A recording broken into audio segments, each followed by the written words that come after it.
히브리서 9장 27절 한 절입니다. 네, 다 찾으셨죠? 27절, 히브리서 9장 27절 같이 읽습니다. 한번 죽는 것은 사람에게 정해진 것이요 그 후에는 심판이 있으리니.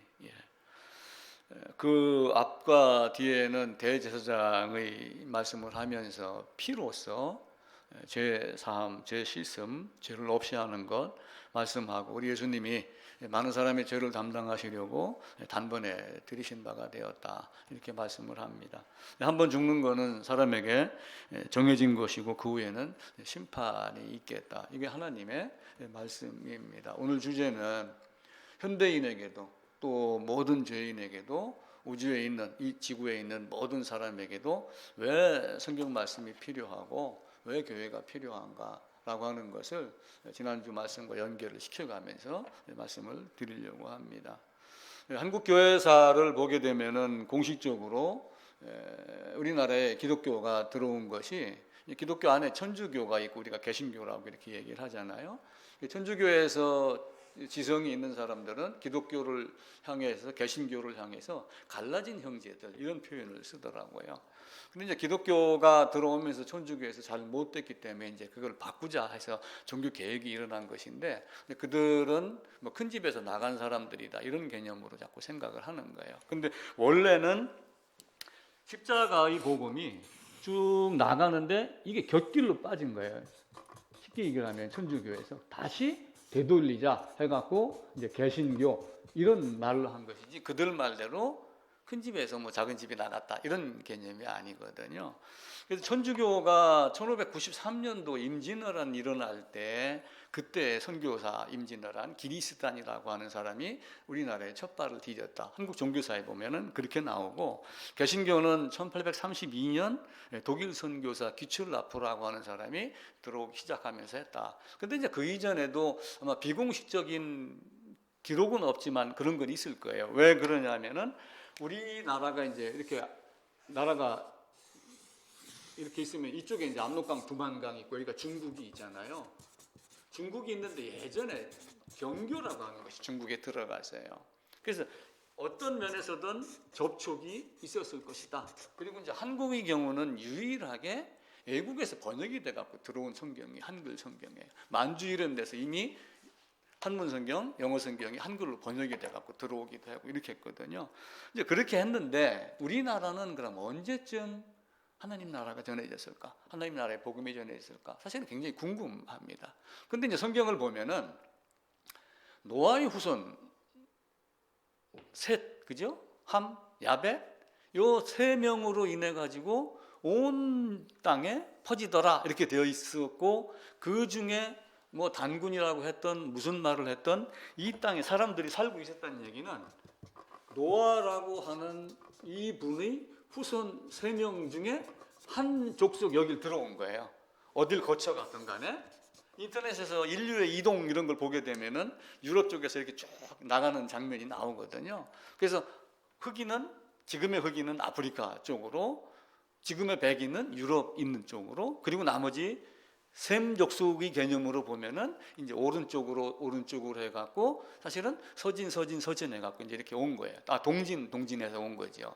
동진 해갖고 이제 뭐 이쪽 그 중국 거쳐서 뭐 이런 쪽으로 이렇게 오게 됐죠. 그래서 인류의 역사를 보게 되면 노아의 후손으로 말미암아 인류의 이동이 있었기 때문에 한국에도 어떤 면이든 하나님에 대한 개념을 이전부터 다 알고는 있었다, 이렇게 보는 것이 정석입니다, 제가 보기에는. 그리고 이제 유럽의 지도를 보게 되면은 우리가 이제 그 이스라엘을 이제 이렇게 통상 그려놓고 하는데, 이쪽에가 지금의 터키거든요. 터키인데 이렇게 들어가면서 뭐 이런 형태로 이제 되어 있어요. 근데 여기가 이제 어디냐면 로마예요, 로마. 근데 이제 바울이 복음을 전하다가 마게도냐에서 건너와서 우리를 도우라라고 했던 지역이 이쪽 지역이에요. 여기가 데살로니가 지역이거든요. 근데 요 위에 독일에서 발원한 강이 흘러가지고 어디로 가냐면은 요 터키 위에 있는 흑해라고 하는 바다로 들어가는 강이 있어요. 이게 다뉴브강이에요. 다뉴브강. 근데 요 다뉴브 강을 중심으로 해가지고 동서로 갈려요, 기독교가.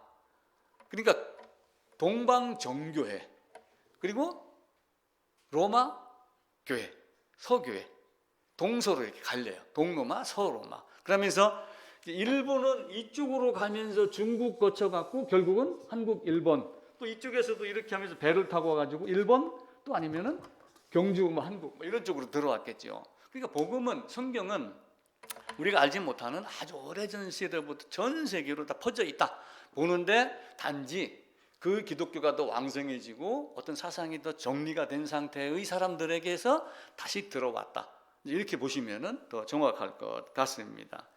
삼국유사에 보면은 이제 그 제가 고대문명 교류사라는 책을 사가지고 이제 쭉 읽어보고 있는 중인데, 거기 삼국유사에 보면은 사량리에 있는 알영정가에, 정이 이제 우물정자더라고요. 계룡이 나타나서 왼쪽 갈비에서 계집애를 낳았다, 이런 기록이 있답니다, 삼국유사에. 그럼 결국 이게 누구의 기록하고 비슷하냐면은 아담을 잠들게 하며 갈빗대를 꺼내가지고 하와를 만들었다라고 하는 내용하고 거의 비슷하게 보는 거예요. 이 종교의 교륜 안에서. 또 신라 29대 그 태종 무열왕 김준추가 이제 왕을 할 때, 그때가 서기 660년경이에요.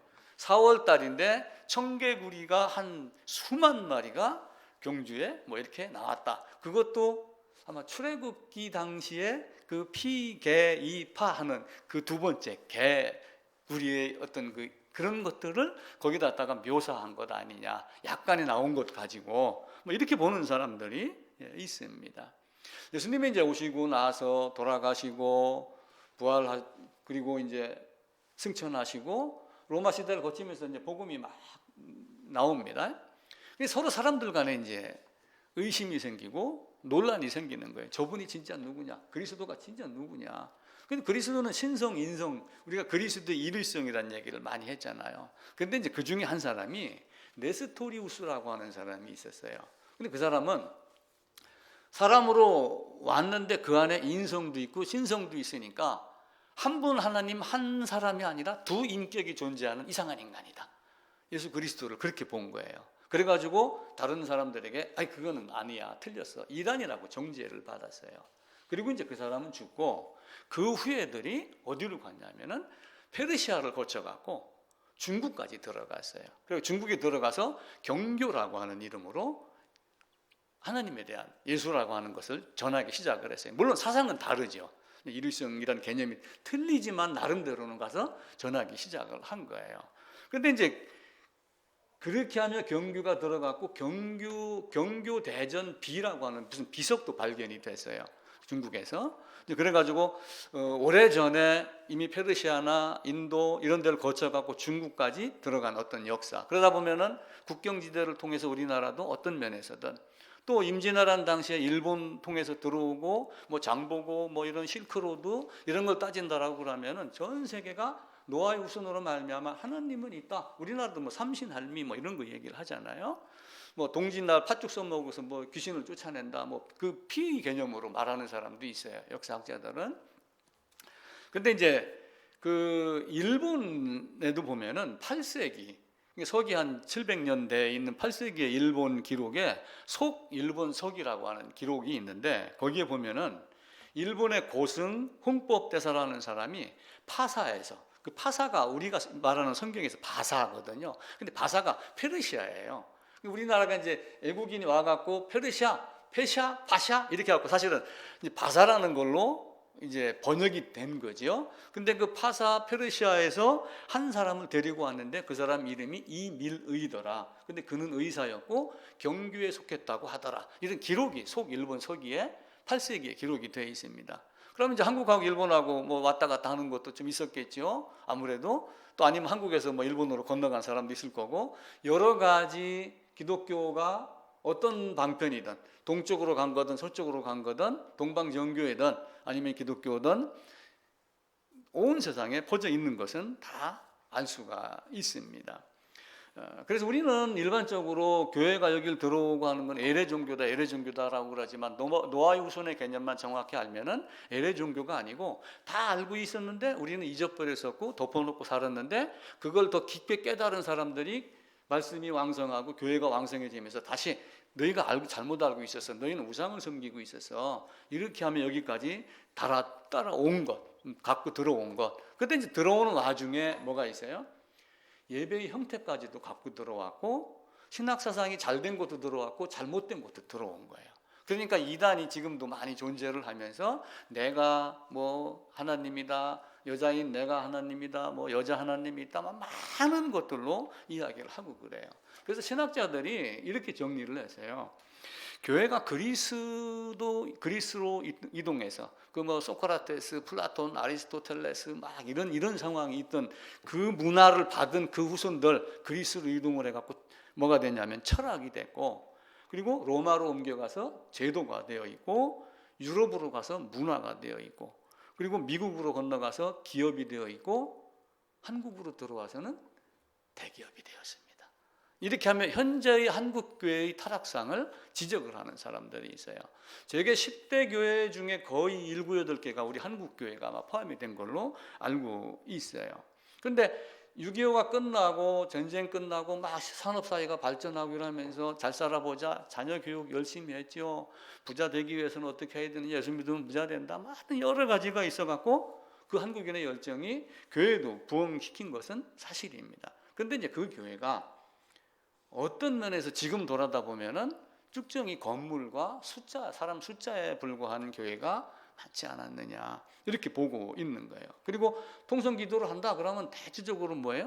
주시옵소서, 하나님 나에게 뭘 할 걸 명령하십시오, 이런 기도는 거의 없었어요. 그냥 이거 주시옵소서, 저거 주시옵소서, 알고도 지은지 모르고도 지은지 맨날 이것만 얘기를 했지, 다 내 죄를 다 가져갔다, 다 용서했다, 다시는 내 죄를 기억하지 아니하겠다, 이 말을 하지를 않은 거예요.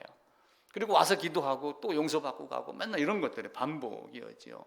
그렇게 하다가 보니까 입술로는 루터, 칼빈, 개혁주의 많이 얘기를 했지만 학자들의 말에 의하면 이게 번영 신학이었다. 번영 종교, 만사 형통교, 그리고 그러다 보니까 목회 성공이라는 단어가 나오고, 물론 코로나 탓도 있지만 그 전부터 가난한 성도라고 하는 것도 어떤 사람들은 이제 교회 갈 필요가 없다. 저는 2025년도에 온라인 수업을 이미 예정이 되어 있다는 얘기를 오늘 듣고 깜짝 놀랐어요. 앞으로는 점점 교회도 아마 그렇게 변해가지 않을까, 그런 생각이 갑자기 들더라고요. 어느 신학자 장로님입니다. 이분은 신학을 하신 분인데 내가 목사가 되기에는 좀 부족하겠다 해갖고 본인이 목사 안수를 안 받았어요. 그리고 이제 장로로 임직을 해가지고 현재까지 있는 그 유명하신 분이 한 분이 있습니다. 그분이 이런 이야기를 했어요. 6.25 전쟁이 끝나고 산업사회가 되면서 시골에 있는 많은 사람들이 공장에 있는 쪽으로 이동하고 대도시로 이동하고, 지금도 서울의 인구가 거의 뭐 절반은 아니지만은 3분의 1, 4분의 1이 다 서울에 몰려 있잖아요. 서울로 대도시로 이렇게 갔는데 외롭고 힘들고 위로를 어디서 받았느냐? 교회에서 받았다. 그래서 교회도 그들이 오는 거를 잘 반기고 경조사가 있을 때는 자기 집 일처럼 돌보았다. 이래서 교회가 더욱 부흥이 되었다. 해외에 나가면은 거의 99%는 해외에 나가면은 교회를 찾아갑니다.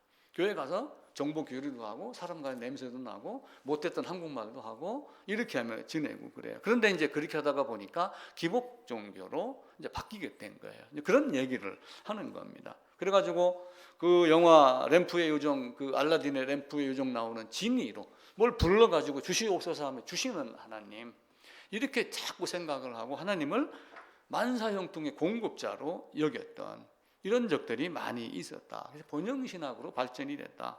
그리고 예수의 복음을 얘기한다고 많이 했지만 성경에 나와 있으니까 그 단어를 나열한 것뿐이지 실제는 마음속에는 그것이 안 된 거예요.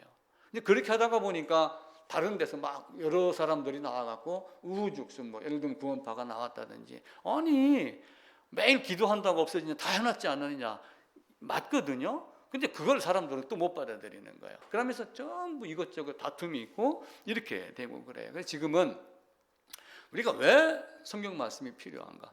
왜 우리가 말씀을 똑바로 알아야지 되고, 우리가 말로만 개혁주의다 뭐 이렇게 이야기하는 것이 아니라, 물론 루터나 칼빈이 정립해 놓은 거는 굉장히 좋은 것들이 많은데 그걸 밟고 그 거인의 어깨 위에 서서 더 깊이 자기가 본 것을 이야기하는, 세상의 학문도 그렇게 발전해 나가는데 성경도 신학도 그렇게 발전해 나가야 되지 않겠느냐. 자유주의라는 것이 생기기 시작을 했어요. 그러니까 자유주의는 인간의 이성을 성경의 권위보다 높이는 거예요. 하나님 말씀보다 앞세우는 겁니다. 성경의 초자역진 역사 이런 걸 다 부인하는 게 자유주의예요. 인간의 이성을 하나님의 말씀, 하나님의 계시보다 더 높이고, 자연에 있던 어떤 그 자연 현상, 또 과학자들이 밝힌 이런 것들을 성경의 권위보다 높이는 이런 현상들이 자유주의 신학으로 발전을 했습니다. 근데 오늘 본문 읽었던 대로 우리는 죽으면 어떻게 돼요? 누구나 다 죽는다? 죽은 뒤에는 반드시 심판이 있다. 근데 사실은 그 심판을 하러 우리 주님이 이 땅에 오신 거예요. 왜냐하면 내가 너를 죽여서 죄값을 치르고 부활하며 새 생명 주면서, 죄값을 치르지 않은 자에게 새 생명 주겠어요? 절대로 주지 않아요. 주님의 십자가는 대신 대속의 은혜도 되지만 한편으로는 나를 이 땅에서 심판하고 속죄하기 위한 큰 틀의 의미가 있습니다. 근데 마지막 심판에는 계시록에 이제 가게 되면은 20장, 21장 제가 몇 장 적어놨죠. 다시 살려갖고 영원한 불에 집어넣는다. 우리는 하나님을 늘 사랑의 하나님, 사랑의 하나님 여기에 이제 꽂혀 있는 거예요. 근데 하나님은 진노하셔요, 안 하셔요? 하나님은 엄청나게 진노합니다. 하나님은 질투하셔요, 안 하셔요? 나는 질투하는 하나님이라고 성경에 기록이 되어 있어요. 나는 하나님 보복해요, 안 해요? 하나님 보복해요. 참 묘하죠. 사랑 그러는데 사랑을 거부하면 진노하고 질투하고 보복하고 하시는 하나님입니다. 성경 나훔입니다. 구약 성경 1299쪽입니다. 신약 거의 가까운 쪽이거든요. 나훔 1299쪽입니다. 니느웨에 대한 경고로 온 세상 사람들에게 또한 나에게 경고를 하는 장면입니다. 1299쪽 나훔 1장 2절입니다. 찾으셨죠? 읽어봅시다 같이. 여호와는 질투하시며 보복하시는 하나님이시니라. 여호와는 보복하시며 진노하시되 자기를 거스르는 자에게 여호와는 보복하시며 자기를 대적하는 자에게 진노를 품으시며, 여호와는 노하기를 더디하시며 권능이 크시며 벌받을 자를 결코 내버려 두지 아니하시느니라. 아주 그냥 얄짤없이 내가 너를 끝까지 진노하고 벌 주겠다, 이렇게 말씀을 하셔요. 근데 하나님의 사랑은 우리가 얘기하는 정신적 사랑, 성적 사랑 이런 것이 아니고 자기 아들을 죽음에 내어주기까지 사랑한 그 사랑은 어떤 거예요? 대신 대속의 사랑이에요. 근데 그 자기 아들이 사실은 누구예요? 하나님 자신이에요. 하나님이 아들의 위격으로 성육신하여 오신 하나님, 참 하나님, 그분은 참 사람이며 참 하나님이신 그분이 이 땅에 오셔서 나를 위해서 무엇을 했는가를 기록해 놓은 것이 성경 말씀이에요. 그러니까 우리는 성경을 보고 알아야 될 건 뭐예요? 뭐 기도하면 응답해 준다더라 이것이 아니라, 아들을 위격으로 아들을 보내서, 아버지가 아들을 보내서 나를 위해 한 것이 뭔가. 강도를 만났는데 물건 뺏기는 게 아까워요? 죽는 게 아까워요? 죽는 게 아까우면 그 죽음에 벗어날 수 있는 방법이 뭔가, 이걸 알아야지 된다. 어떤 사람이 이야기를 합니다. 당신에게 가장 소중한 게 뭐예요? 물론 자식이고 또 아내고 남편이고 엄마고 다 이렇게 되겠죠. 근데 물건으로 한번 따져보자. 뭐가 가장 소중한가? 보석으로 한번 따져보자. 그럼 보석이 가장 좋아요. 돈? 그럼 돈 예를 들면 불에 집어넣으면 타죠. 다이아몬드는 영원한다는 의미를 갖고 있답니다. 다이아몬드가 뭐 막 이렇게 각이 져서 만들어 갖고, 이게 만약에 100캐럿짜리 큰 거라고 했어요. 권사님 다이아몬드 이제 100캐럿짜리 오늘 내려가다가 주웠어요. 이게 돈이 1000억이라고 가정을 해보세요. 저녁에 잠잘 때 불안하겠어요, 안 하겠어요? 이건 누가 소문 듣고 쫓아오는 거 아니야? 문 잠그고 막 이렇게 하겠죠. 근데 이렇게 영원한 것을 빼앗기다, 잃어버리다, 이것이 없는 것, 누가 뺏어가지 못하게 하고 잃어버리지 않게 하고 영원히 지켜주고 영원한 것을, 이 두 가지를 다 가져야지 행복이다. 이렇게 행복에 대한 정의를 내렸어요. 아무리 소중한 것이 100kg이고 1000kg짜리가 있다 할지라도 빼앗기거나 잃어버리거나 누군가에 의해서 탈취당하고 그러면은 나는 아무것도 아니다. 근데 있는 것인데 영원토록 내가 소유할 수 있도록 누군가가 해주시는 것. 자기 아들을 보내서 나에게 생명을 주고 영원토록 그 생명을 유지하도록 만드는 것이 하나님의 사랑이에요. 근데 그 사람 거부하면 어떻게 되겠어요? 그 사람을 멸시하면 어떻게 되겠어요? 하나님은 진노하죠. 하나님은 보복하시고 그럽니다. 하나님은 사랑을 줄 때 야, 내가 줄게 이렇게 했는가요? 그렇게 하지 않았어요. 내가 줄게 했지만 내가라고 하는 단어를 쓰셨어요. 내가. 자, 요셉이 방글라데시를 안 가고 애굽으로 갔어요. 요셉이 가가지고 누구를 만났냐면은 나중에 이제 바로를 만나잖아요. 근데 바로가 내가 너로 애굽을 다스리는 총리가 되게 하겠다라고 하며 쓰는 단어가 내가. 그럼 여기서 내가는 이제 바로예요. 바로. 근데 바로가 내가 너에게 총리가 되게 하겠다. 내 말 없이는 애굽에 있는 모든 사람들이 수죽을 놀릴 자가 없다. 그만큼 권세가 있다라고 하는 거예요. 내가 요 말을 하나님이 아브라함을 언약할 때 내가 이렇게 한 거예요. 내가. 왜 하나님이 내가 그렇게 했을까요? 바로는 내가 이야기를 하는데 내 아내의 말을 따라서 내 아내가 허락하고 하라고 해서 하는 거야 이렇게 하지 아니하고 내가 너에게 총리를 하겠다. 내가 최고의 권세이기 때문에 그래요. 그럼 하나님도 내가 최고의 권세이기 때문에 내가 너로 이렇게 언약을 하겠다. 모든 민족의 아버지가 되게 하고 너로 말미암아 모든 민족이 나게 하고 그리고 가나안 땅은 너희가 주어서 영원한 기업이 되게 하겠다. 내가 그렇게 하겠다. 이렇게 하면 말씀을 하셔요. 그러니까 내가라고 하는 것은 왜 내가가 되냐면은 바로보다 큰 사람이 있으면 바로가 내가 하는 말이 돼요, 안 돼요? 바로가 왕인데 상황이 있다. 만약에 섭정을 한다. 왕이 있는데 섭정을 한다. 그러면 왕이 자기 마음대로 결정을 하나요? 섭정하는 뒤에 사람 허락을 맡아야 되죠. 바로는 그게 아니니까 내가 그렇게 하는 거예요. 하나님이 내가 나를 가리켜 맹세하고 내가 그렇게 이야기하는 것은 나보다 더 큰 자가 없기 때문이다. 이렇게 말씀을 하셔요. 그러니까 하나님은 놀라우신 분이죠. 그렇게 하며 나를 이렇게 사랑했다, 이렇게 사랑하겠다, 이렇게 내가 너에게 대속의 은혜를 줬다 했는데 하나님은 몰라 나는 그거 싫어. 하나님이 어디 있어? 이렇게 한다라고 그러면은 그 하나님 마음이 얼마나 아프시겠어요. 자, 창세기 17장부터 몇 장 한번 찾아봅시다. 창세기 17장입니다. 19쪽이네요. 17장 1절 2절입니다. 아브라함이 이제 99세 때 여호와 하나님이 이제 아브라함에게 나타납니다. 86세에 누구를 낳냐 하면은 86세에 이스마엘을 낳아요. 이스마엘. 근데 이스마엘을 낳는데 이제 사실은 이스마엘이 자기의 그 이제 후손 낳을 장자권을 이을 자인 줄 알았는데 나중에는 어떻게 해요? 99세에 나타났으니까 한참 때죠. 근데 이스마엘은 아브라함의 육체의 시예요. 육체의 시인데 스스로 아브라함이 능력이 있었을 때의 육체의 시예요. 근데 99세는 능력이 있어요, 없어요?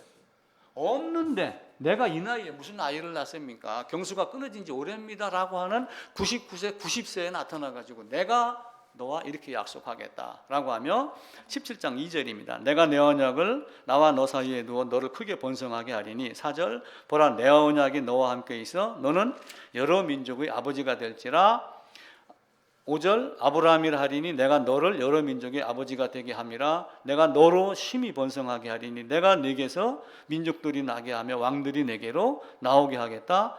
7절 내가 내 언약을 나와 너 그리고 영원한 언약을 삼고 8절 내가 너와 내 후손에게 네가 거류하는 이 땅 곧 가나안 땅을 주어 영원한 기업이 되게 하겠다. 이렇게 하면 계속 내가 너하고 이렇게 하겠다라고 말씀을 하셔요. 창세기 22장으로 갑니다. 그 뒤로 몇 장 넘기시면은 22장 16절입니다.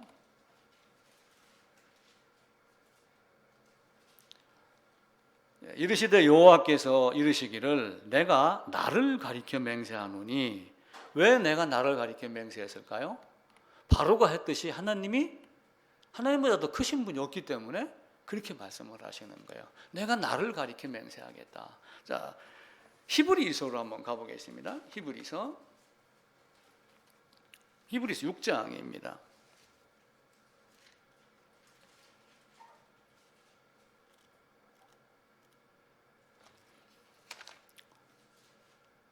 (13절입니다) 358쪽입니다. 하나님이 아브라함에게 약속하실 때 가리켜 맹세할 자가 자기보다 더 큰 이가 없으므로 자기를 가리켜 맹세하여 이르시되 내가 반드시 너에게 복주고 복주며 너를 번성하게 하고 번성하게 하리라 하셨다 하며, 우리가 읽었던 창세기 22장 16절 17절 그 이야기를 히브리 기자가 하는 거예요. 그러면서 17절에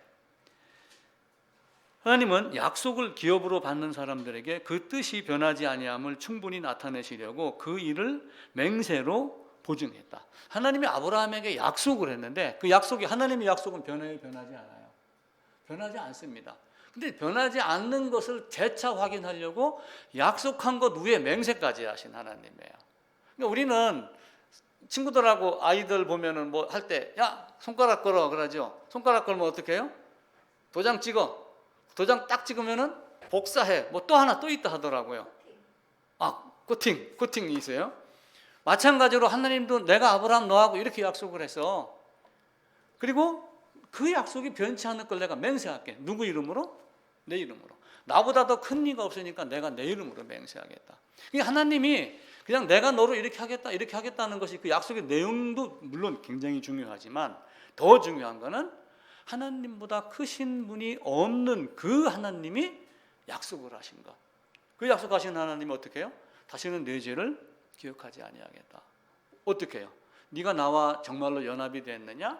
그러면 다시는 내 죄를 기억하지 아니하겠다. 네가 내 안에 들어와서 그 번제물과 함께 죽었어? 다시 살아났어? 생명이 부활이 됐어? 다시는 내 죄를 묻지 아니하겠다. 다시는 죄를 위하여 제사 드릴 것이 없다. 이렇게 말씀을 하시는 거예요. 근데 창세기 17장에 가게 되면은 1절에서 무슨 얘기를 하냐면은 내가 너하고 이렇게 약속을 하는데 너는 행하여 완전하라 말씀을 하셔요. 그럼 행하여 완전하라는 그 행하여가 우리가 이야기하는 열심히 행함이냐? 이거예요. 근데 그 행함은 사실은 창세기 22장하고 연결이 돼요. 창세기 17장에서 다시 17장으로 갑니다. 17장으로 가가지고 쭉 얘기를 하다가 17장 뒷부분에 15절에 하나님이 또 아브라함에게 이르시되 네 아내 이름을 사레라 말고 사라라고 해라. 그에게 복을 주어 그가 네게 아들 낳아주게 하겠다. 그런데 결국은 어떻게 돼요? 내가 지금 90세입니다. 내가 지금 99세입니다. 어떻게 납니까? 근데 내가 낳게 하겠다는데, 그죠? 마리아가 성령 잉태를 했잖아요. 네 아내 사라가 네게 아들을 낳으리니 19절 너는 그 이름을 이삭이라 하라. 내가 그와 내 언약을 세우리니 그의 후손을 영원한 언약이 되게 하리라. 21절 내 언약은 내가 내년 이 시기에 사라가 내게 낳을 이삭과 세우리라. 이렇게 하면 아브라함이 내가 너하고 언약을 세우는데 너 후손 대대 후손 그러면서 누구를 집어서 말씀을 하냐면은 이삭을 집어서 말씀을 하셔요. 근데 그 이삭이 어디로 가요? 100세 이삭이 낳습니다. 100세 이삭이 낳으면은 이제 이삭이 나중엔 어디를 가요? 모리아산으로 가잖아요. 모리아산으로 이제 올라가서 여기서 제단을 만들어 놓고 이삭이 여기에 이렇게 눕습니다. 물론 제단 높이가 30cm, 10cm인지 그건 잘 모르겠어요. 그런데 이때의 이삭의 나이를 몇 살로 보냐면은 25세로 봅니다. 요세푸스라고 하는 역사가의 기록에 의하면은 대략 25세의 청년이었다. 국민이 지금 이렇게 끌어안을 수 있어요? 힘듭니다. 125세의 아브라함이 들어 올렸겠는가? 저는 그렇게 생각하지 않아요. 예수님이 걸어서 법정으로 갔고 걸어서 십자가를 메고 골고다 언덕으로 가셨듯이 이삭이 여기로 올라가지 않았을까? 근데 행하여 완전하라 라고 하는 그건 뭐예요? 완전하라 라고 하는 그 단어가 너가 흠 없는 번제물을 드려라라고 할 때 흠 없는 단어가 완전하라고 하는 개념이에요. 근데 이삭이 가서 번제물을 갈 때 나는 못 갑니다. 만약에 이렇게 했었으면 완전하게 됐어요, 안 됐어요? 안 됐죠. 근데 만약에 또 한 아브라함이 아니 내가 100살에 얻은 자식이고 25년 동안 애지중지 키웠는데 이 자식을 죽이라고요? 못합니다. 이러면은 하나님 말씀이 성취가 돼요, 안 돼요? 안 되죠. 이삭의 후손으로 말미암아 이삭으로 낳은 자가 내 싫어하는 말이 이루어져요, 안 이루어져요? 안 이루어지죠. 그런데 아브라함은 내가 너로 내가 이렇게 했다라고 하는 그 말을 찰떡같이 믿고 히브리 11장인 대로 다시 죽은 자 가운데서 다시 살려낼 줄로 알고 이삭을 드린 거예요. 그래서 그 말이 행하여 완전하라 준행하였습니다.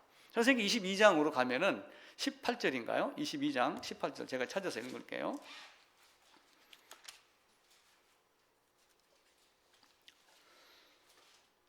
16절부터 읽겠습니다. 22장 1, 2, 3절부터 쭉 보면 이제 모리아산으로 가서 번제 드리는 장면이에요. 그리고 순양이 나타나서 대속을 하고 여호와 이래 이 말을 끝난 다음에 16절에 이르시되 여호와께서 이르시기를 내가 나를 가리켜 맹세하노니 네가 이같이 하여 네 아들 독자도 아끼지 아니하였은즉 네가 나를 믿고 네 아들 던졌고 나는 살려냈고 내가 네게 큰 복 주고 내 씨가 크게 번성하여 하늘의 별과 같고 바닷가의 모래와 같게 하리니 내 씨가 그 대적의 성문을 차지하리라. 또 내 씨로 말미암아 천하 만민이 복을 받으리니 이는 내가 나의 말을 준행하였음이니라. 나의 말을 준행하였다는 건 뭐예요? 창세기 22장 1절부터 여호와 이레가 나오는 그 순간까지 3일길 걸어가서 아들 번제 드리고 그리고 그 믿음대로 다시 살려낼 걸 믿고 가서 드리고 하는 이 장면을 그대로 다 인정을 하며 네가 나의 말을 준행하였다. 나는 네가 아들을 드리는 걸 보고 그를 다 내 약속대로 살려냈고 그러니까 결국은 뭐예요? 완전하게 행하여 완전하라라고 하는 이 말 속에는 하나님이 내가 약속했지만 나의 반응이 필요합니다. 내가 말씀에 따른 반응이 나오지 않으면 하나님 말씀이 성취가 되지 않아요. 그래서 예정은 일방적이지만 예정의 성취는 쌍방적이라고 그랬죠. 그 말씀이 이거하고 또 딱 맞게 이루어집니다. 입을 꾹 다물고 있는데 아이들 약 먹을 때 막 어떻게 해요? 안 되면 여기를 뭐 이렇게 잡아가지고 입을 벌리고 그러잖아요. 근데 어른들에게 말씀의 복음을 집어넣을 때 입을 벌려갖고 막 쑤셔 넣나요? 그렇게 하지 않아요. 문을 두드릴 때 밖에 문고리가 없습니다. 문을 부수고 들어가나요? 그렇게 하지 않아요. 두드립니다. 두드리는 소리를 듣고 튀어나오고 빠져나오고 찾으라 하는 그것을 천국은 침노하지 않을 것이다. 이렇게 말씀을 하는 거예요. 하나님은 우리에게 예정이 되어 있지만 예정된 자가 복음에 반응하게 하는 그 반응, 아브라함의 반응도 그거예요. 내가 너하고 이렇게 하겠다. 이삭을 번제로 드리라? 예, 알겠습니다. 하나님이 이삭과 약속을 했으니 하나님 이삭을 절대로 내가 죽여도 하나님은 죽이지 않고 살려냅니다. 이게 아브라함의 믿음인 거예요. 우리도 마찬가지예요. 예수님이 오셔서 이 땅에 오셔서 무엇을 했어요? 나에게 연합해라. 그리고 십자가와 함께 동행해라. 그리고 살려내셨잖아요. 율법으로 말미암아 율법이 행위로 말미암지 않고 율법으로는 죄를 깨닫고 하는 그 율법과 율법주의를 벗어난 그 율법에 온전하게 순종을 하였기 때문에 그 율법에 온전하게 순종하는 방법을 로마서에서 갈라디아에서 레위기에서 이야기를 하는 거예요. 근데 우리는 이제 그 율법을 오해를 해갖고 율법이 행위로 그러니까 이 율법 자체를 잘못했지만 율법주의라는 개념을 지난주에 말씀을 드렸잖아요. 하나님의 말씀을 왜곡하여 하나님이 말씀하지 아니한 것을 하나님이 말씀한 것처럼 만들어가지고 지키게 만들고 이렇게 하는 것. 근데 오직 하나님만이 그렇게 하는 거예요. 내가. 그래서 내가라고 하는 이렇게 하겠다 약속을 해놓고 내가 나를 가리켜 맹세까지 했다. 그러면 바뀌어요, 안 바뀌어요? 영원한 속죄를 이루었는데 영원한 성령으로 영원한 기업이 되게 하겠다. 히브리서 9장에서 그렇게 말씀을 하셨어요. 17장에서 너에게 영원한 기업을 주겠다 딱 해놓고 히브리 기자는 그 말을 인용을 해다가 영원하신 성령으로 영원한 속죄를 이루고 영원한 기업이 되게 하셨다. 믿어져요, 안 믿어져요? 아브라함은 자식을 칼로 찔러서 내가 죽여도 살릴 걸로 믿었는데 우리는 성경의 기록을 보고 믿어야 합니다요. 우리 믿음은 참 묘합니다. 그 믿음이 진짜 신비인 거예요. 그렇다고 그럼 네 자식 한번 찔러봐라 이렇게 말하는 사람은 없죠. 그건 주님에게 한정된 얘기였고 주님의 복음을 미리 이삭을 통해서 예표하기 위해서 이삭을 사용한 것이지 내가 찔르는데 그렇게 해주신 하나님은 아니죠. 그렇게 어리석은 말을 하면은 안 됩니다. 그 하나님이 약속하고 맹세하신 나보다 큰 권세가 없기 때문에 나를 가리켜 맹세했다라고 말씀하신 그 하나님의 말씀 기록이 뭐예요? 성경이란 말이에요. 그러니까 우리는 어떻게 해야 돼요?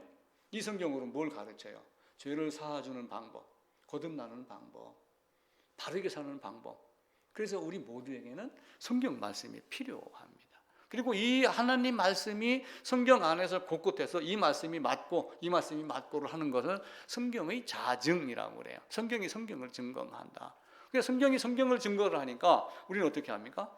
그 말씀을 히브리서 인용하고 창세기 인용해서 히브리서 적용하고 이렇게 하면서 성경과 성경이 증거를 하며 예수 그리스도의 복음을 나타내는 거예요. 예수님이 요한복음 8장에서 이렇게 말씀하셨어요. 내가 나를 위하여 증언하도 내 증언이 참되다. 왜 그래요? 신명기에서는 증인을 두세 사람 세우라 이렇게 이야기를 해요. 신명기 19장에 가면은 증인이 두세 사람이 있어야지 된다. 근데 예수님은 내가 나를 위하여서 증언하여도 내 증거가 참이다 이렇게 말씀을 하셔요. 왜 그래? 그분이 하나님이기 때문에 그래요. 그러면서 아들의 입장에서 말할 때는 아버지도 나를 위하여 증언한다. 나와 아버지, 아버지와 나는 하나다. 그래서 이 땅에 있는 모든 사람들은 성경의 말씀에, 성경의 권위에 복종을 해야지 됩니다. 그런데 사람들은 복종을 안 하는 거예요. 왜 그래요? 하나님 없다 이렇게 여기는 거예요. 왜 하나님이 없다고 여길까요? 그건 마음이 악해서 그래요. 마음이 악하기 때문에 악한 사람은 하나님이 없다 이렇게 이야기를 해요. 그럼 하나님이 없다 하는 사람은 하나님의 심판을 사실은 두려워하는 거예요. 그러니까 하나님이 없다 하는 사람들이 신은 없다 이렇게 하면서 어딜 가요? 다른 데 가잖아요. 하다못해 어디 가면은 뭐 도로가에서 뭐 뽑기도 한다 하고 뭐 이런 거 많이 있잖아요. 이렇게 하면서 하나님 없다 하는데 다른 데 가서 신을 찾는 거예요. 그게 우상이거든요. 그래서 하나님이 없다라고 하면서도 다른 데 가는 우상을 만들어 섬기는 이유는 두 가지예요. 첫 번째는 뭐냐면 두렵기 때문에요. 제가 파스칼 얘기 한번 드렸죠. 파스칼 확률 얘기를 드리면서 파스칼이 무슨 얘기를 했냐면은 하나님의 심판, 그리스도 예수, 믿으면 천국, 안 믿으면 지옥, 어떻게 할 거냐? 그러면 만약에 믿어서 가니까 천국이야. 이건 대박. 근데 가서 보니까 천국도 없고 지옥도 아무것도 없어. 그럼 본전. 그죠? 근데 이제 나는 안 믿어. 없어. 이렇게 했는데 있으면 영원한 형벌. 그러니까 너는 어떤 걸 할래? 이렇게 물어보는 거예요. 그러니까 파스칼이 수학자인데 수학을 한때는 손을 놨대요. 왜 그러냐면은 이 이야기를 파스칼이 확률로 하는 거는 둘 중에 하나 네가 찍어라 이 얘기가 아니라 믿음이 아니면은 안 되는 것, 하나님이 없으면 안 되는 세상임을 확고하게 표현한 것이 이 표현 방법이라는 거예요. 파스칼의 저서에 의하면은 나중에 만약에 없으면 영원한 형벌이야. 당연히 믿어야지. 그 얘기를 하려고 신의 존재를 분명하게 얘기하려고 확률이다가 이야기를 해갖고 사람들에게 그럼 당연히 믿는 게 낫지? 이 말을 나오게 하려고 확률 이야기를 했다고 그래요. 두렵습니다. 조폭이 두려워갖고 조폭을 섬겨요. 그죠?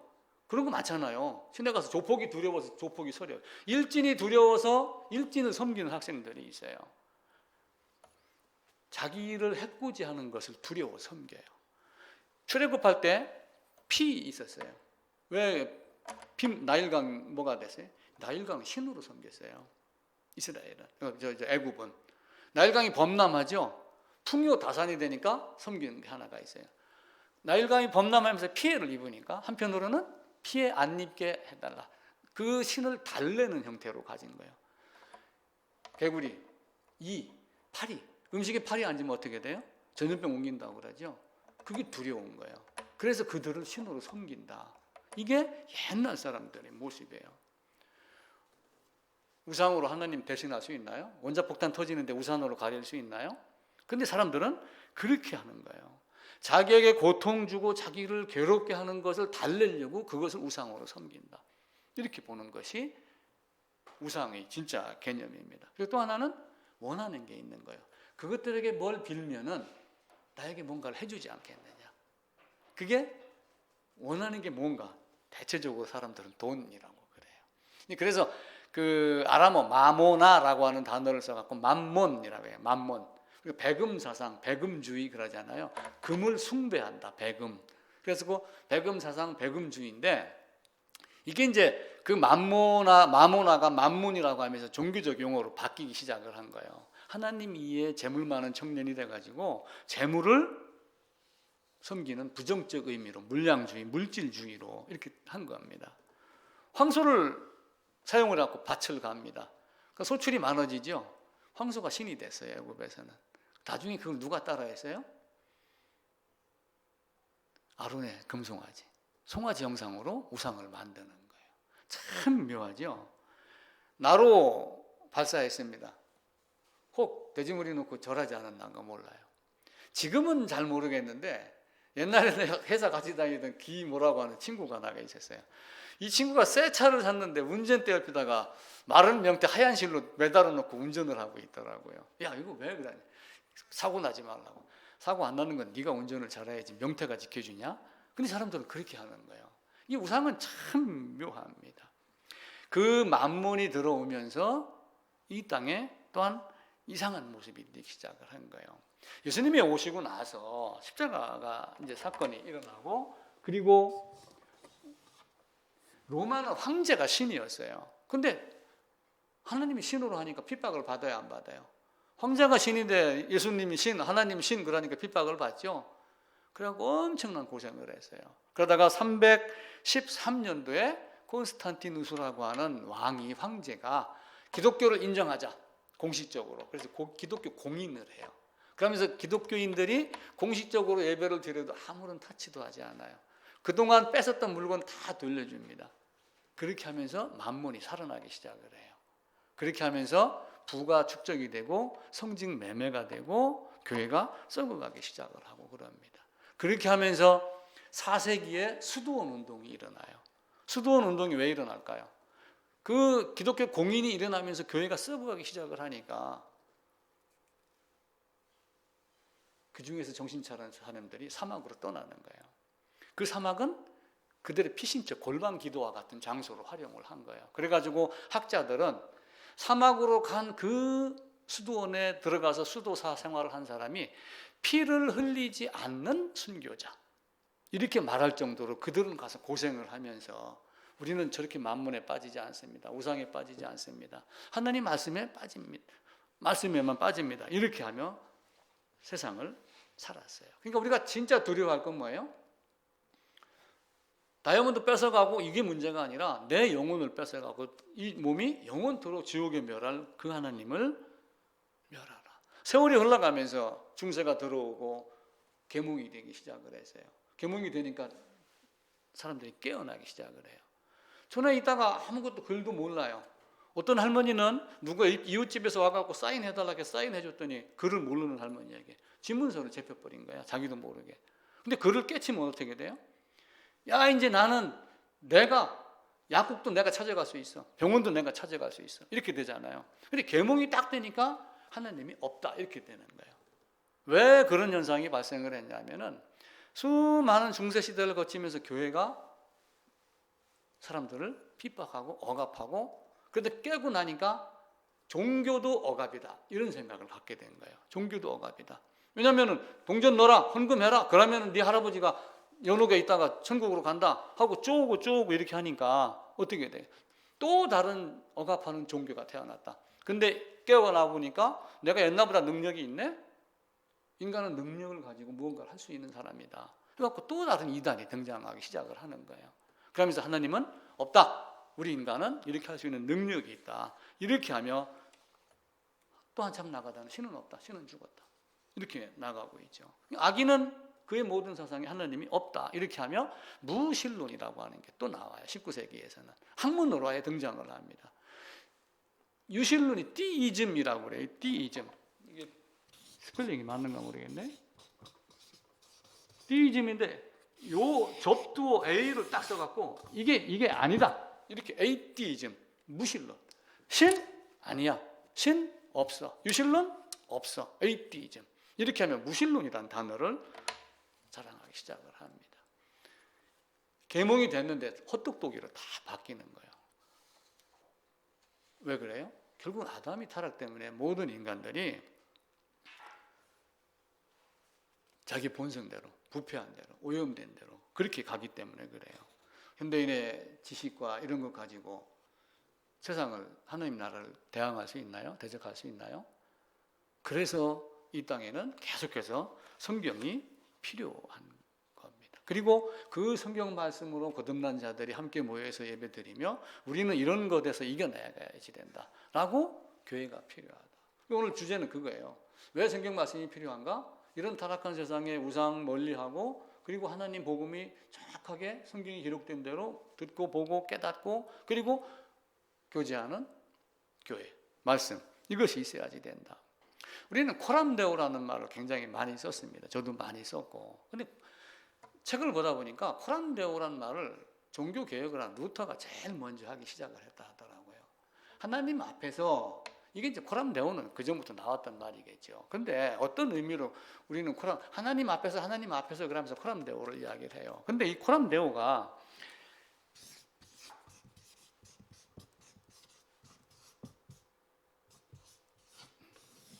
루터가 이 죄인이, 나 같은 죄인이 어떻게 하면 하나님 앞에서 의롭다 칭함을 받을 수 있습니까? 요 말을 하기 시작을 했대요. 그래서 그 중에서 코람데오를 띄다가 우리가 이제 다른 용도로 사용을 하면 내가 하나님 앞에서 이렇게 이야기를 하는 거예요. 루터는 천주교를 다녔어요. 수사였죠. 수도사 뭐 이런 개념으로. 그런데 죄 때문에 엄청 괴로웠어요. 그래서 루터는 고민을 하다가 수도원 중에 규율이 가장 엄한 곳에 가서 나를 다스리자. 그래갖고 수도원 중에 가장 규율이 엄한 곳으로 갔습니다. 가가지고 수도사가 돼갖고 나중에 수도원의 규율을 제대로 지켜갖고 천국 간다면 오직 나뿐이 없다. 이렇게 얘기할 정도로 철저하게 지킨 거예요. 우리는 그렇게 했어요? 못했죠. 뭐 금요 철야, 뭐 목요 모임, 뭐 새벽기도 다 한다고 하지만 제대로 딱 한 사람이, 이렇게 말하는 사람이 있나요? 없어요. 근데 루터는 규율 지킨 걸로 따지면은 내가 가야지 된다. 그런데 아니었다. 그래가지고 95개 조항을 걸어서 비튼베르크 대학 정문에다가 딱 붙이고 나랑 토론 한번 해보자. 우리가 왜 이런가? 그게 종교개혁으로 발전이 되기 시작을 한 거예요. 스칼라 상타라고 하는 계단이 있어요. 스칼라 상타.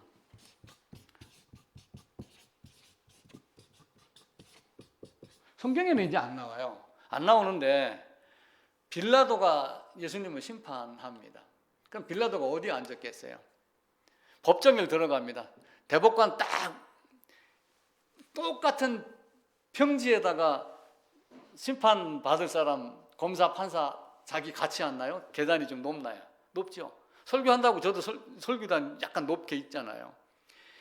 이 빌라도가 앉아있는 요 의자에 여기로 올라가려면은 계단이 있는데 요 계단이 몇 개냐면은 28개 계단이래요. 근데 예수님이 여기를 무릎으로 기어서 올라갔대요. 심판을 받으러. 신문이라고 그래요. 신문. 신문은 뭐냐면 말로 주고받으면서 죄를 찾아내는 거예요. 그러니까 이제 빌라도가 뭐라고 이렇게 막 묻잖아요. 예수님이 대답을 하고 빌라도는 나는 너에게서 죄를 찾지 못하겠노라 이렇게 이야기를 하잖아요. 그게 뭐냐면 쉽게 얘기를 하면 여기에 예수님이 이렇게 무릎 꿇고 있는 거예요. 이 계단을 무릎으로 기어 올라가가지고 여기서 빌라도가 나는 너에게 죄를 찾지 못하겠노라 그랬는데 유대인들이 여기다가 아닙니다. 죽여야지 됩니다. 이렇게 해서 죽었잖아요. 이 계단이 예수님이 돌아가시고 나서 어떻게 하고 빌라도 뭐 그런 자리가 아마 AD 70년대 뭐 그때 그런 건지 로마군이 들어오면서 그런 건지 이게 땅속에 묻혔다가 아까 얘기했던 콘스탄티누스의 어머니 헬레나라고 하는 사람이 철저한 기독교인이었답니다. 여길 가가지고 어떻게 하다 그걸 찾아갖고 갖고 왔어요. 로마로. 그래갖고 이게 예수님으로 보면 수치 계단입니다. 그죠? 그 하나님이 자기 비하로 나를 위하여 내가 이렇게 하겠다라고 약속해놓고 약속대로 오셨는데 그 고통이 얼마만큼 크겠어요. 십자가? 그것도 두려운 거야. 근데 사람의 몸에 사람의 입장에서도 이 계단 올라가는 게 얼마나 힘들어요. 수치 계단이에요. 근데 예수님이 올라갔다고 해서 성스러운 계단. 사람들이 이렇게 부르는 거예요. 아마 스칼라 상타가 아마 그 의미일 거예요. 루터가 여기로 올라간 거예요. 계속 무릎으로 올라. 나중에는 어떻게 되겠어요? 무릎에 피도 나겠죠. 이게 대리석인가 그렇답니다. 근데 이게 갖다 놓고 300 몇 년도에 갖다 놓고 1000년이 지나니까 대리석이 다 닳아버린 거예요. 움푹 패이고. 얼마만큼 사람들이 거길 올라가면서 기도를 했겠어요. 루터도 그렇게 하면 기도를 했는데 아니더라. 내가 여기로 올라가면서 기도를 하면은 내 할아버지가 지금 연옥에 있는데 천국으로 옮겨갈 줄 알았다. 천주교에 가면 잉여 공로라는 게 있어요. 내가 공로를 많이 쌓아갖고 내 것이 다 채워지면 남는 걸 남한테 띄줄 수가 있어요. 그러니까 봉사 더 해라, 뭐 더 해라, 더 해라 이렇게 하는 거예요. 잉여 공로라는 걸 주거든요. 루터도 그렇게 살았던 거예요. 근데 아니었어요. 그 루터가 내가 이 죄인이 어떻게 하면 하나님 앞에서 의롭다고 칭함을 받을 수 있을까? 이렇게 고민을 한 거예요. 인간의 허영심이 전부 그렇게 만들어 나가요. 그러다 종교개혁을 일으키면서 이제 새로운 개신교, 진짜 기독교가 다시 제자리에 돌아가죠. 근데 아담이 범죄하고 나서 인간은 허영과 교만, 지난번 허영 얘기했잖아요. 헛된 영광이에요. 모래 잡을 수 있나요? 물 잡을 수 있나요? 설령 빌딩 하나 잡았다고 해봅시다. 이건희 씨 수많은 거 해놨습니다. 한국 제일의 부자다 이렇게 합니다. 미술품 무슨 컬렉션 해갖고 지금 전국에다가 뭐 유치하려고 노력도 많이 하고 그래요. 결국은 서울에 갔죠. 그러면 그거 가져갔나요? 가져가지 못하는 헛된 영광이에요. 아무것도 아닌 거예요. 죽을 때 가져갈 수 없는 영광. 이게 허영이거든요. 근데 사람들은 거기에 매이는 거예요. 진짜 내가 너에게 이 영광을 주겠다라고 하나님이 약속하신 그 영광, 새 예루살렘의 영광. 우리 그걸 위해 사는 적이 얼마나 있었는가요?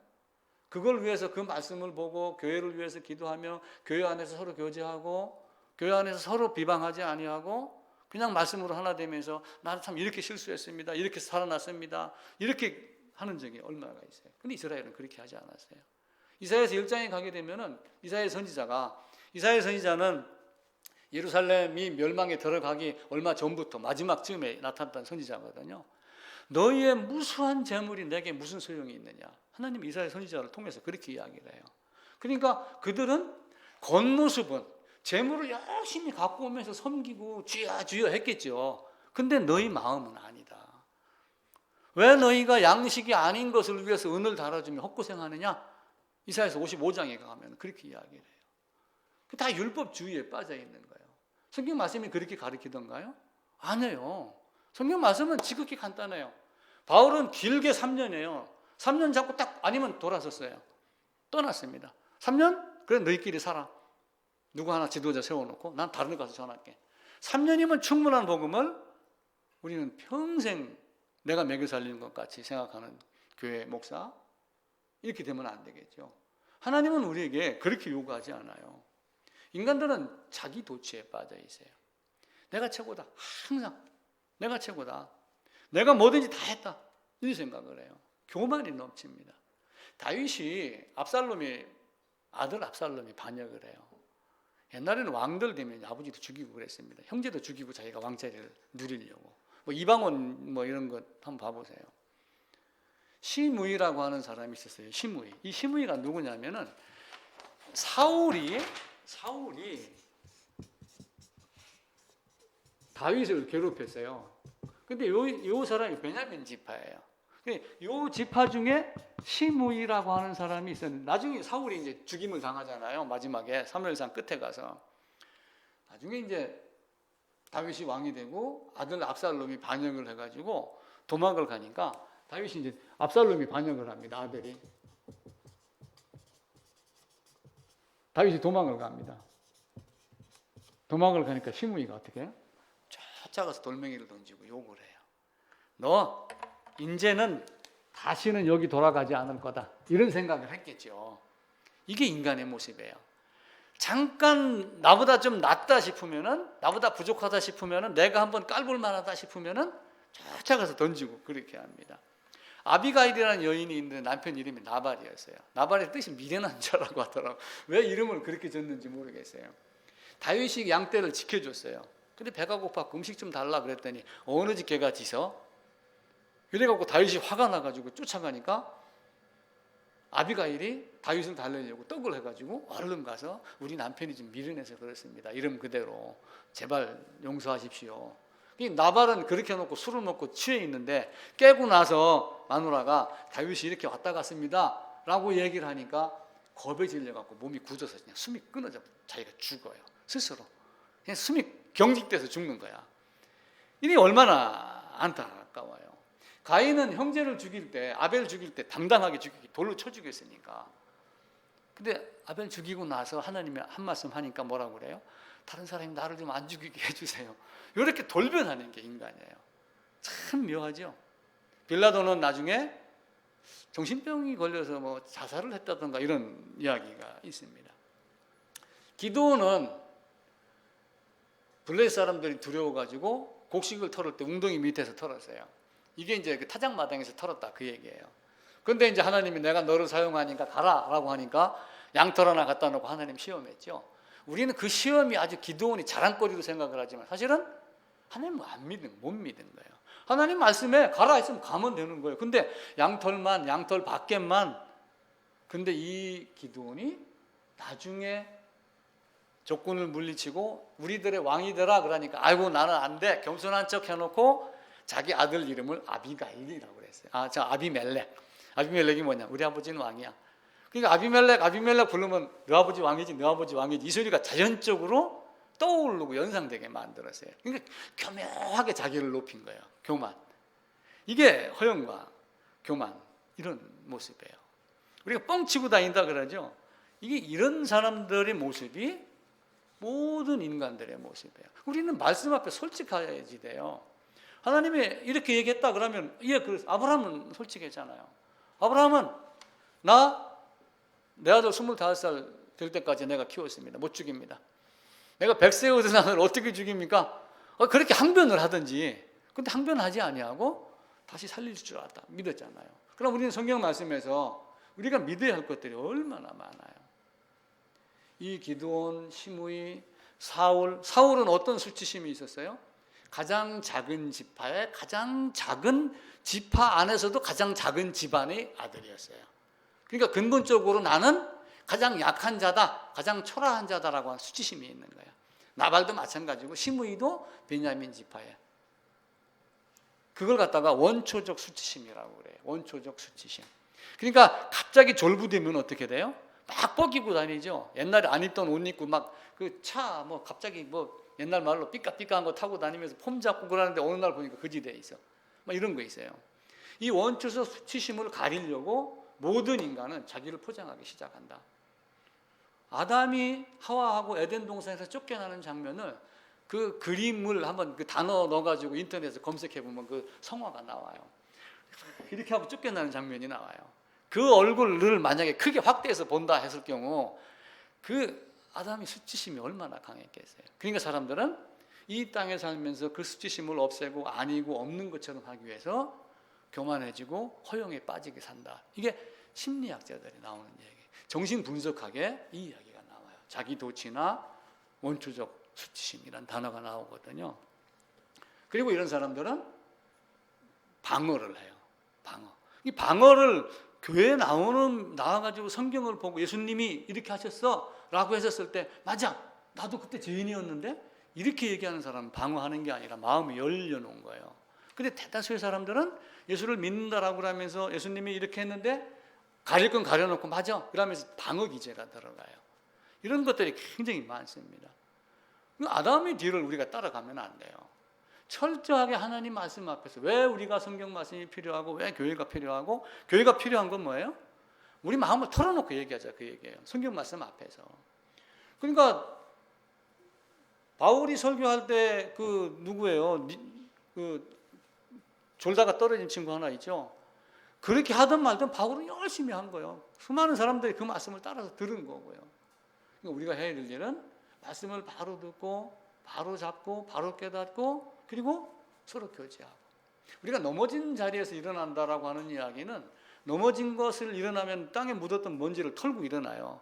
그 얘기는 넘어지면서 잘못했던 걸 자기가 깨닫고 버리고 일어난다. 회개의 개념하고 똑같이 보시면 됩니다. 그러니까 우리는 왜 말씀이 필요한가? 우린 죄인이기 때문에 그래요. 또 왜 말씀이 필요한가? 하나님이 나와 언약을 하셨어요. 아브라함 대신 자기 이름을 한번 넣어보세요. 내가 아브라함 너와 언약을 하겠다. 내가 내 하나님 내가 김관식이 너하고 언약하겠다. 이렇게 바꿔서 한번 적용을 한번 해보세요. 그럼 나는 어떻게 하겠어요? 하나님 말씀 믿고 아브라함과 같이 이삭을 던질 수 있는 마음이 생길까요? 안 생길까요? 그 믿음의 신뢰가 온전하다면은, 신뢰성이 온전하다면은 그것이 나오죠. 그리고 그 신뢰성 가지고 나오는 신뢰를 가지고 뭘 하는 거예요? 서로 말씀으로 교제하고 우리가 이렇게 승리하며 살자 이야기를 하는 것이 교회가 됩니다. 그래서 하나님의 말씀은 내가 나보다 더 큰 이가 없다라고 하는 그 하나님이 다시는 내가 내 죄를 기억하지 아니하리라. 다시는 네가 죄를 위하여 제사 드릴 것이 없느니라. 내가 너를 위하여 내 몸을 드렸고 내 피로 말미암아 내 죄가 다 사해졌느니라. 이게 하나님 우리에게 얘기하신 거예요. 그리고 나 이에 다른 이가 있다 없다? 없느니라. 말세가 되면 다른 사람 많은 사람이 나타나서 내가 그리스도라 이야기할 것이다. 그러면 그 사람들이 그리스도라고 하는 단어를 안 쓴다라고 할지라도 내가 하나님이야 라고 하는 그 말이 무슨 얘기예요? 내가 그리스도다라고 하는 거 똑같은 얘기예요. 근데 우리가 그걸 읽으면서도 가서 쏙잖아요. 여자 하나님이 어디 있어요? 성경에 여자 하나님 얘기하던가요? 만들어 놓고 이야기를 해도 사람들은 은근히 끌려가요. 왜? 여기서 다 몰박히는 거야. 여기서 다 밝히라는 거예요. 다 드러내놓고 아브라함과 같이 아들을 버리기까지 내 모든 걸 다 버리라는 거예요. 드러내라는 거예요. 드러내놓고 버리고 이야기하면 하나님이 모든 걸 다 해결해 줍니다. 우리가 이제 성경을 보면서 오늘은 큰 내용 없이 왜 말씀과 왜 교회가 필요한가라고 했지만 결국은 인간의 타락, 부패, 오염 이런 모든 걸 보고 하나님이 내가라고 하며 약속을 했고 약속한 후에 맹세까지 하면서 우리에게 주시려고 했던 인류의 역사, 성경의 역사, 성경에 기록된 모든 것을 우리가 어떻게 더 깊이 바라봐야지 될 건가? 성경을 더 열심히 읽어야지 되겠죠. 성경을 더 열심히 읽고 더 열심히 교제하고 또 불편한 것 서로 이야기하면서 깨달은 건 이야기하면서 고쳐나가고 하나님 찬양하고 이렇게 하면 이거보다 더 좋은 말씀과 교회가 어디 있어요? 우리는 이제 그런 게 아니라 나 오늘 주일 지켰어? 뭐 이런 개념은 우리가 빨리 이제 벗어나자 이렇게 하는 거예요. 지난주부터 그 몇 주 전부터 제가 프린트물을 나눠드렸는데 글씨를 좀 크게 했어요. 14포인트예요. 너무 크죠? 괜찮아요? 너무 크다고 안 느껴져요?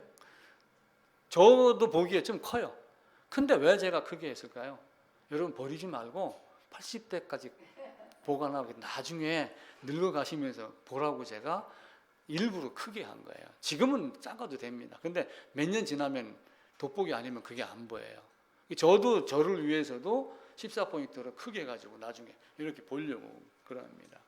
세상은 한계가 있어요. 제가 근무했던 포항제철 정문에 딱 가면은 자원은 유한, 창의는 무한 이게 있어요. 자원은 유한, 창의는 무한. 우리의 생각은, 창의성은, 창의력은 무한적으로 발전할 수 있다. 그런데 자원은 한정이 되어 있다. 이 말을 바꿔가지고 얘기하면은 세상은 한계가 있어요. 한정이 있고 언젠가 끝이 납니다.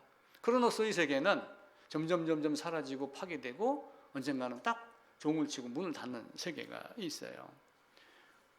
포스코는 그 박태준 씨는요 공장 건설하면서 바로 연수원부터 지어라 이렇게 했어요. 왜 그렇게 했을까요? 직원도 교육시켜야지 된다. 정신무장이 돼야 되고 알아야지 면장한다. 알아야지 막히지 않는다. 이렇게 하며 그 제철소를 들어오면서 각 나라로 연수를 보내고 그 연수 갔다 온 사람은 영어 조금 하고 알기 못 알아듣는데 한 달 구경하고 온다고 뭐 알아요? 근데 비행기 한번 탄 죄로 밤새워서 1년, 2년 공장 완공될 때까지 회사에서 잠을 자다시피 하며 공장 건설을 끝내고 공부하면서 깨끗하게 돌려놓고 이렇게 했습니다. 세상은 유한합니다. 하나님 나라는 무한하거든요. 그래서 우리는 이 성경 말씀으로 교회에서 복음 전하며 무한하신 하나님의 사랑, 무한하신 하나님 나라 그 복음, 이걸 전하는 모든 분들이 되기를 부탁을 드리는 거예요. 새로운 걸 습득하고 새로운 걸 배우는데 한 번 해갖고 되겠어요? 올림픽 나가는데 양궁 선수 김재덕이가 실컷 놀다가 출전하기 일주일 전에 3번 딱 쏴보고 나가겠어요? 하루에도 몇백 발씩 쏴요. 그러고 나중에 올림픽 출전하기 전까지 총 몇 발 쐈냐 그러면 몇만 발 쐈다 이렇게 이야기를 해요. 축구선수 손흥민 그 골대 한쪽 구석에다가 골을 넣으려고 한 군데에 서서 공을 300번 400번 찼다잖아요. 그러니까 지금은 어느 자리에서 자기가 원하는 자리에서 차면 공이 그리 들어간대요. 그렇게 연습을 한대요. 그럼 우리는 얼마만큼 했어요? 운동선수 그거 연습하는데 어떻게 해요? 힘들어요? 안 들어요? 재미없는 그 동작을 반복하게 해서 몸이 기억하게 만드는 거예요. 우리가 성경 말씀을 그렇게 귀하게 보여야지 돼요. 그걸 가지고 교제하고 하는 것 또한 우리가 습관이 되면 얼마나 좋아요. 옛날에 습관 강의할 때 그 이야기 했어요. 이렇게 한번 해봐라. 이렇게 한번 해보고 이걸 바꿔보라고 그랬어요. 그럼 바꾸면 이게 잘 안 됩니다. 그래 놓고 제가 하나 둘 셋 하면은 쫙 펼쳤다가 나중에 바꿨던 폼으로 돌아가라. 이렇게 이야기를 해요. 자, 그럼 제가 한번 해봅니다. 하나 둘 셋 하면 이게 의식적으로 이게 반복되지 않으면은 원래 있던 폼으로 돌아가요. 대부분의 사람들이. 다시 한번 의식하고 그러면은 이게 내 폼이 아니에요. 근데 나중에는 이게 돼요. 이게 내 몸에 익도록 하는 거예요. 성경도 마찬가지로 성경 찾는 것도 몇 장 무슨 네미야 그러면 착 이 정도로 되고 말씀도 그거 하면 딱 생각하고 이렇게 되는 거예요. 아까 이제 파스칼 얘기를 했잖아요. 확률 얘기했는데 확률에 대한 수학자 이야기를 한 것이 아니라 하나님은 반드시 있다, 믿음은 반드시 가져야지 된다. 그 이야기를 한 거예요. 그러면서 한 번 죽는 건 사람에게 반드시 정해진 것이고 심판이 있다. 여러분 그 심판을 어떻게 피할 수 있어요? 지금 그 심판을 여기서 받지 않으면 안 돼요. 여기서 받으면 생명책에 기록이 된 거고 여기서 심판받아서 거듭나지 아니하면 다른 책들에 기록이 되어 있어요. 그래서 계시록 21장에 가면은 다른 책들에 기록된 자는 다 심판을 받고 영원한 사망의 불못에 빠지게 됩니다. 하나님의 말씀이 그 파스칼 마냥 1억 분의 1이라도 이루어질 가능성이 있다면 이 성경 말씀을 귀담아 들어야지 된다. 파스칼이 하는 이야기예요. 1억 분의 1이라도 사실이라면 근데 사실이니까 반드시 믿어라. 그러니까 우리에게 왜 성경이 필요해요? 왜 교회가 필요해요? 왜 교제가 필요할까요? 혼자 이겨내지 못하니까요. 사탄은 틈이 있으면은 옆에 와서 찝쩍거리며 다른 걸 보고 우리를 엉뚱한 길로 끌고 가려고 그래요. 그래서 우리가 늘 마음속에다가 나는 이 길로 이렇게 살아야지 돼 라고 하는 걸 꼭 가져야지 됩니다. 잠언 찾아서 한번 읽고 마치겠습니다. 잠언 11장입니다. 922쪽이네요. 922쪽. 잠언 11장 27절입니다. 27절, 28절 같이 읽읍시다. 선을 간절히 구하는 자는 은총을 얻으려니와 악을 더듬어 찾는 자에게는 악이 임하리라. 자기의 재물을 의지하는 자는 패망하려니와 의인은 푸른 잎사귀 같아서 번성하리라. 한 번만 더 읽읍시다. 선을 간절히 구하는 자는 은총을 얻으려니와 악을 더듬어 찾는 자에게는 악이 임하리라. 자기의 재물을 의지하는 자는 패망하려니와 의인은 푸른 잎사귀 같아서 번성하리라. 재물 많은 청년 되지 말고 선을 간절히 찾는 하나님 말씀으로 그런 분들 꼭 되시기를 부탁을 드리겠습니다.